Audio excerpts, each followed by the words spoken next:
Tidak ada Bible itu palsu, tidak ada. Orang Kristen nggak pernah bilang Bible itu palsu. Kenapa? Yang aslinya mereka tahu. Mereka percayai aja itu aslinya. Karena apa? Karena mereka tahu, dan mereka tahu dengan yakin tidak ada aslinya itu. Bible itu tidak pernah ada aslinya. Tidak ada Bible itu palsu, tidak ada. Tidak ada Bible itu palsu, tidak ada. Kan pertanyaan klasik yang banyak dari saudara-saudara kita Muslim menanyakan hal ini. Pertama adalah, jikalau memang mereka menganggap bahwa Injil kita ini palsu, Pak. Pertanyaannya, ya, kalau memang palsu, apakah mereka punya Injil yang asli itu? Aslinya mana? Aslinya mana gitu? Gitu ya. Itu muncul loh Pak, itu ada satu spanduk Bible tidak asli. Ya itu kan perspektif teologis yang dipaksakan lagi. Jadi Injil yang ada sekarang itu kira-kira seperti ini kan? Kan itu karangan Matius, Markus, Lukas, Yohanes, gini itu kan? Mana yang asli? Karena ketika dia bertanya mana yang asli, itu bayangannya Injil menurut pikiran mereka. Ya toh? Kita harus bisa membedakan antara asumsi teologis dengan fakta historis. Fakta historis tidak pernah ada Injil yang turun dari surga, itu fakta sejarah. Jadi kalau misalnya dia tanya mana Injil yang asli, memang tidak pernah ada buktinya. Yang asli ya memang Matius, Markus, Lukas, Yohanes itu. Kenapa saya katakan asli?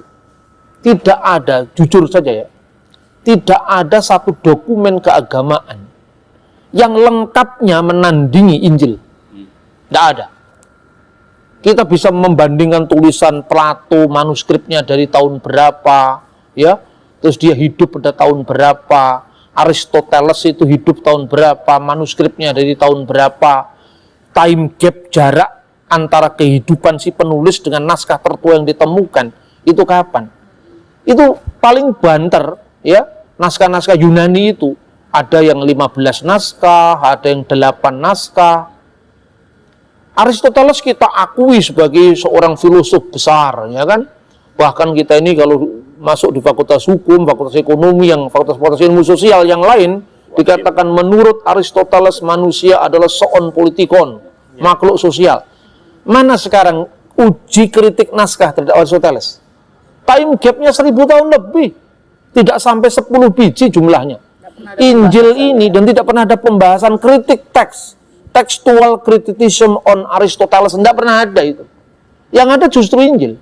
Kita memiliki naskah perjanjian baru saja, itu lebih dari 5.000 manuskrip. Dan bapak-bapak kita semua bisa bayangkan lah sekarang. Sebelum Injil kita bentuknya kodeks, kodeks itu berjilid ya, itu kira-kira dari abad keempat atau akhir abad ketiga. Misalnya kodeks Sinaiticus itu dari tahun 325, kodeks Vatikanus dari tahun yang kira-kira hampir sama 350, kodeks Alexandrinus tahun 400. Tapi sebelum Injil dalam bentuk kodeks, kita sudah memiliki namanya papirus. Salah satu papirus yang tertua dari kitab Injil itu berasal dari tahun 115 Masehi. Namanya papirus John Ryland, yang di kodenya papirus P52, karena disimpan di perpustakaannya John Ryland. Itu ditemukan di Mesir. Menurut catatan sejarah gereja purba, Yohanes itu murid Yesus yang dikenal dengan Yohanes anak Zebedius atau Yahya bin Zabdi, itu meninggal di kota Efesus sekarang Turki tahun 96. Naskah Injil tertua yang ditemukan tahun 115. Berarti hanya ada jarak kurang dari 20 tahun. Ini kan sama aja ketika zamannya Pak Harto yang lalu kan. Tahun 98 dia menyerahkan kekuasaannya pada Pak Habibie. Orang bertanya, apa buktinya Bapak Harto pernah menyerahkan kekuasaan pada Habibie? Itu arsipnya masih ada semua. 18 tahun itu kan bukan waktu yang lama, itu waktu yang dekat. Ini ada naskah yang berusia 18 tahun. Jadi ini naskah-naskah Injil terkuno yang bisa kita miliki. Kemudian P52 lalu P66 itu kira-kira dari tahun 120-an atau 125 Masehi.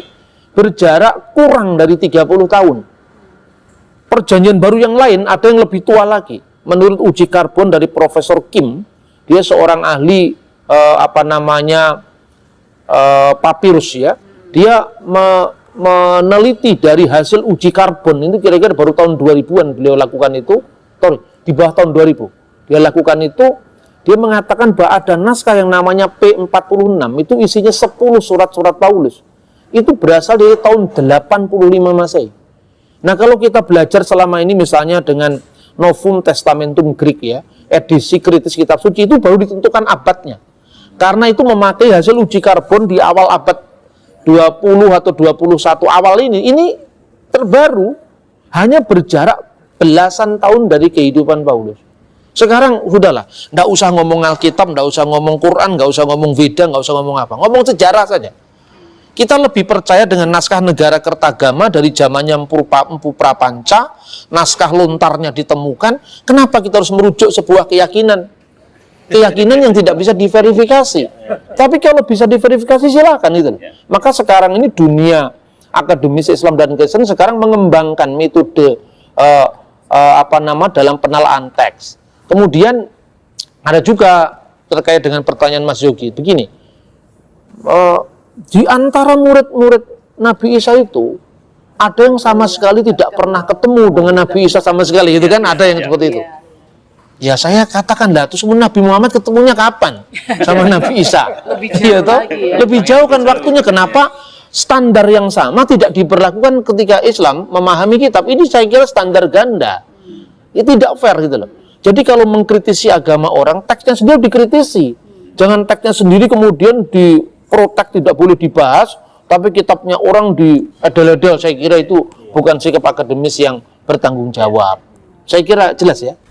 Tidak ada istilah Bible palsu, Bible asli.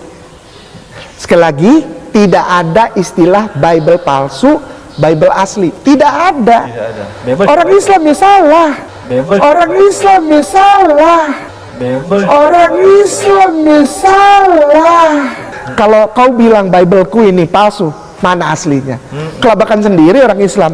Maka itu kalau nggak tahu jangan so tahu. Kain nama. Kalau nggak tahu jangan so tahu. Kain nama. Kitabnya orang Yahudi utuh-utuh kita terima tanpa revisi apapun. Soal beda terjemahan itu lazim lah.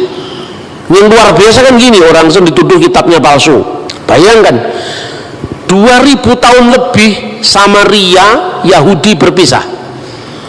Kurang dari 2000 tahun sejak tahun 90 Masehi Kristen dan Yahudi berpisah. Tapi Tauratnya masih sama, yaitu Taurat Musa itu loh, dari Kejadian, Keluaran, Imamat, Ulangan, Bilangan, Ulangan, sama. 2000 tahun berpisah, Tauratnya Yahudi, Tauratnya Samaria, dan Kristen sama. Cuma orang Samaria tidak percaya dengan Yosua terus sampai Maleakhi, dia tidak percaya. Karena apa? Nah, kalau dia percaya kan Yosua itu akhirnya tibanya Yerusalem. Wow, kalau kitab Yosua tibanya di Yerusalem, padahal Yerusalem tidak dia kehendaki sebagai kota suci.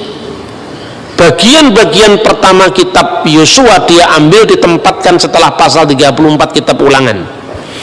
Jadi bukan Taurat Samaria berbeda, ada 6.000 ayat yang berbeda, bukan 6.000 ayat-ayat dari awal kitab Yosua diambil sama dia utuh-utuh ditempatkan setelah pasal 34. Makanya jumlahnya lebih banyak. Kenapa? Karena dia tidak mau pilih semua Yosua, apalagi nabi-nabi, karena arahnya kok semua membenarkan Yerusalem gitu lah, kira-kira seperti itu.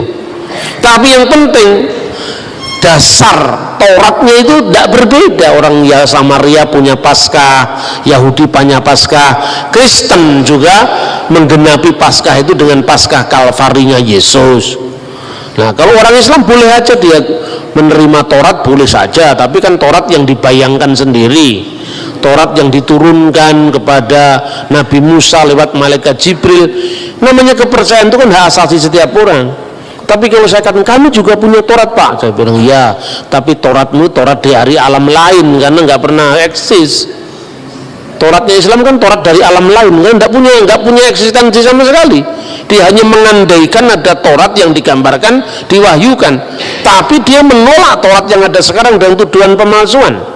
Yang justru ajaibnya itu apa? Kristen, Yahudi, Tauratnya masih sama, tafsirannya beda. Ya, tafsirannya beda.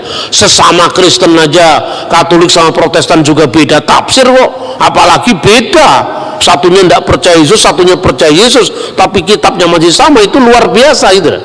Nah, ini menjadi bukti bagaimana Alkitab itu tidak berubah.